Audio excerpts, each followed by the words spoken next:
All right, let's bring in our political panel now. In Sydney, the normally Fremantle-based Assistant Minister, Josh Wilson's back. Good to see you again, Josh. And from the same city, New South Wales Liberal Senator, Maria Kovacic. Maria, welcome to you too. So we've got a few ideas around housing to explore, including one that Maria's advocating on the coalition side.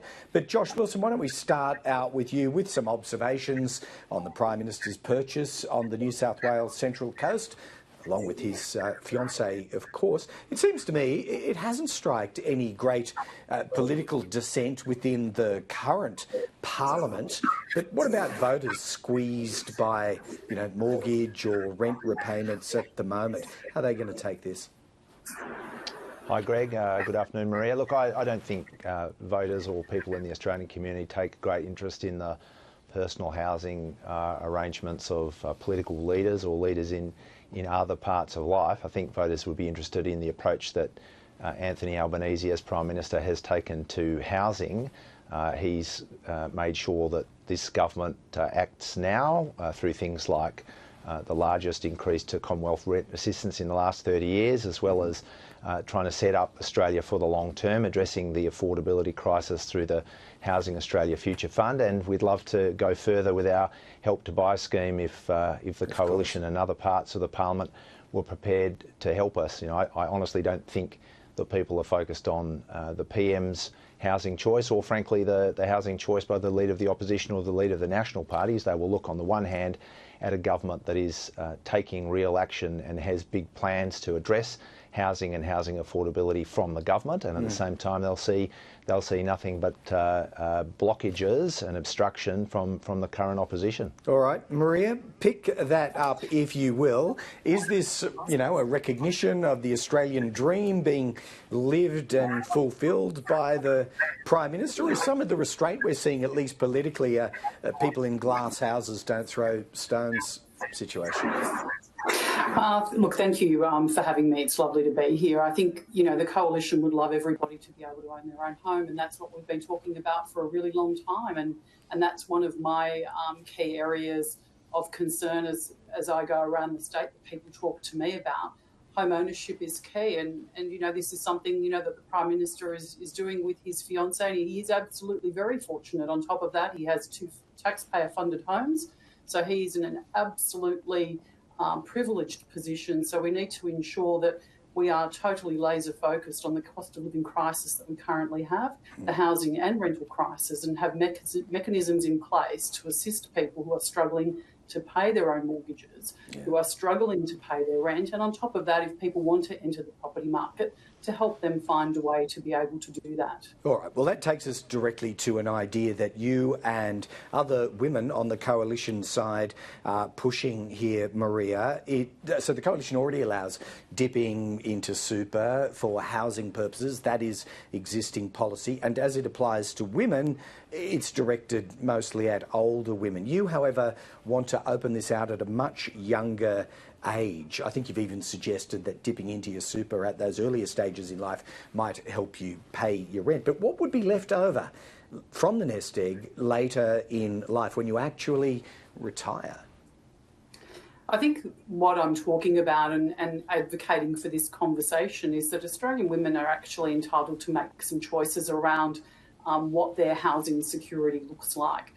Super belongs to Australians. Super doesn't belong to any government. Super doesn't belong to any super fund. It belongs to each and every one of us. And my concern is around the fact that we are saying to, a woman in her 40s or 50s, you can't use that super to access housing. You can't use it to invest in your own housing and in your own future.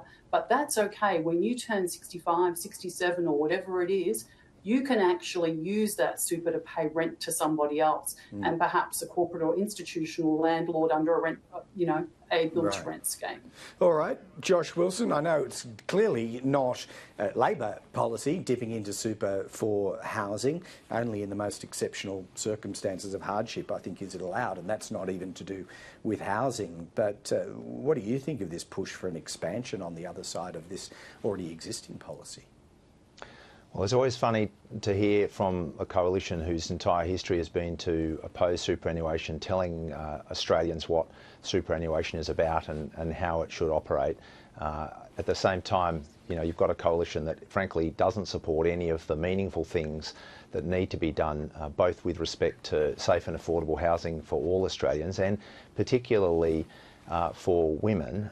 In fact, what they are saying to women is you need to steal from your own future. We're not interested in helping you. We're not interested in closing the gender pay gap. We're not interested in making housing more affordable and accessible. You need to steal from your future. It was the same as the ridiculous proposition during COVID that people dealing with the most serious circumstances, women fleeing domestic violence, ought to raid their own super. And within 5 seconds, you had experts in that field saying that, in fact, that would make people in those circumstances more vulnerable to the worst kinds of abuse and economic coercion. I mean, it is utterly daft. And frankly, every time the coalition is confronted with an issue, rather than being prepared to look at some constructive, targeted solutions to the issues themselves, women's economic security, women's entitlement to fair superannuation, to fair pay, instead they go to the magic pudding of the superannuation funds that in all other circumstances they're prepared to run down and say to you, we're not prepared to help you, you need to steal from your own future. I think it's a ridiculous proposition. All right, stealing from your future, Maria, and also the secondary point that Josh raises about the COVID era experience. There were some really dreadful accounts, actually, of women kind of being forced by partners in most unhappy situations to go and raid their super. Why wouldn't that be a guide to what might happen under this policy? For me, it's a really interesting premise that it's daft for a woman to be able to make decisions around her own future. And I also think it's a very interesting premise that you can actually steal from yourself. Once again, we're not stealing or suggesting that anybody steal anything from anybody. If something already belongs to you and you choose to use it in a way that is perhaps different to what the historical convention has been, because time and circumstances have changed. Let's be very clear, when super was introduced, most people owned their own home or had the capacity to own their own home if they so chose. That is no longer the case.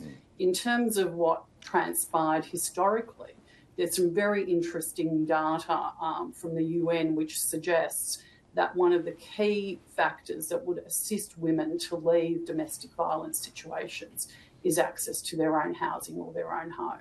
Right. So I think we need to look at this holistically rather than to look at individual circumstances at a period of time that, we hadn't seen, in over, 3 or 4 generations and unlikely to again. All right, let's see if you can advance that argument with the colleagues, Maria Kovacic. Childcare, we'll go to another end of the age range, well, at least so far as the kids are concerned. Josh Wilson, you may have read an article in the Australian Financial Review by our colleague Phil Curry there, suggesting that the government is attracted to a flat fee model for parents as it seeks to expand childcare places and affordability. That was explored by the Productivity Commission, but not really favoured by them. Why would the government not go down the path of what they actually recommended, which is an enhanced subsidy scheme? Well, I'm not sure how much I can go into various different propositions that have been advanced in the press. I mean, what's clear is we know the enormous value of affordable and accessible childcare, early childhood education. It's the foundation of educational life, and it needs to be at the highest level of quality we can achieve. In addition to the benefits that it has educationally, it also supports workforce participation, particularly for women, and then has a significant productivity benefit. That's why the government in a little bit more than 2 years has made childcare easier to access and cheaper. The last financial year, on average, 13% cheaper for more than 1 million Australian families. At the same time, as we make sure that the quality is there by backing in the early childhood education workforce with a significant increase to their wages, which frankly they've deserved for a long time. Now, the Productivity Commission makes an important contribution to the debate. The things that we've done already and the general direction we're taking early childhood education in, which is towards that concept of universality, is in keeping with what the Productivity Commission has said, and we're going to continue to build on the work that we've already done, which frankly has been momentous, to make sure that quality of service, that standard of service is there for kids, for their futures, and for those broader economic benefits. All right, Maria, you're not obviously privy to government work that's going on in the background, but they are, as Josh Wilson says, edging their way towards the concept of universality. Maybe it's fairer to ask you about that rather than particular funding models. Do you support that? It's really interesting. Our Shadow Minister in this space, Angie Bell, has done some great work here in talking through the different challenges that we have and what we should be focusing on. This suggestion that the government has put forward is one of three that was presented by the Productivity Commission. And this one is going to cost $8.3 billion a year. My concern and our concern is that in a cost of living crisis, we're going to spend this amount of money with a blanket investment, which includes giving support to people that don't need it. I'm not quite sure that is what we should be doing at the moment. So you're for means testing, are you, Maria? Well, I think you have to think about whether, a family on a $500,000 annual income should have, the same fees as, a single parent or a low income family where one parent is working and, the other is maybe studying and trying to get back to work. I don't think that that's quite equitable.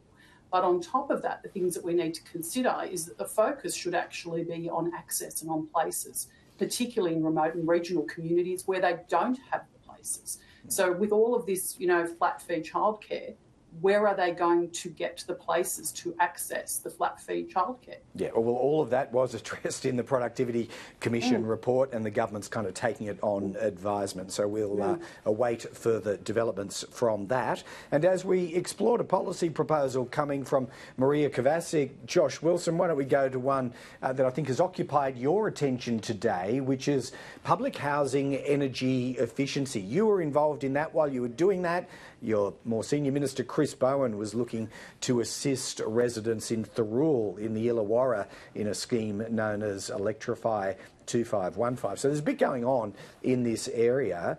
States-owned public housing. Josh Wilson, why is the Commonwealth funding something the states are already paid federal money to do, to maintain? Well, the Commonwealth provides support in a whole range of areas, and our support when it comes to energy efficiency is being applied in a range of areas. We're helping households, we're helping local governments, we're helping small and medium enterprises, because energy efficiency improvements have such enormous value. First and foremost, it brings down energy prices, and we know that that's really important at a time of cost of living pressures. But it then also makes that contribution to decarbonising our economy with lower emissions as we get serious about the global cooperative effort to tackle dangerous climate change. But we're certainly looking to act in a range of those areas. This week in Sydney, I was with Rose Jackson, the Minister for Housing here in New South Wales. We supported the deployment or the opening really of a new housing development with 50 units, principally for older single women and for women fleeing domestic violence. And the great thing about the development was that it's reached a minimum 7 stars NABERS rating, which means that those houses will be cooler in summer and warmer in cold weather, but most importantly for social housing tenants, that they will face lower energy costs. And that's exactly what we want to see when we know that in social housing a lot of the stock is older and therefore not up to the kinds of standards we've seen applied in the 21st century. So we're helping state governments go back through their housing stock with the aim of improving up to 60,000 of those dwellings over the next 4 years. Yeah, so you'd be familiar with that argument, slightly touched on there by Josh, Maria, that some states, and your home state of New South Wales is often cited as an example, have let their housing stock, public and social, run down. They're not currently up to those high standards like 7-star ratings and the like. So are you sympathetic to more federal money going in to promote that?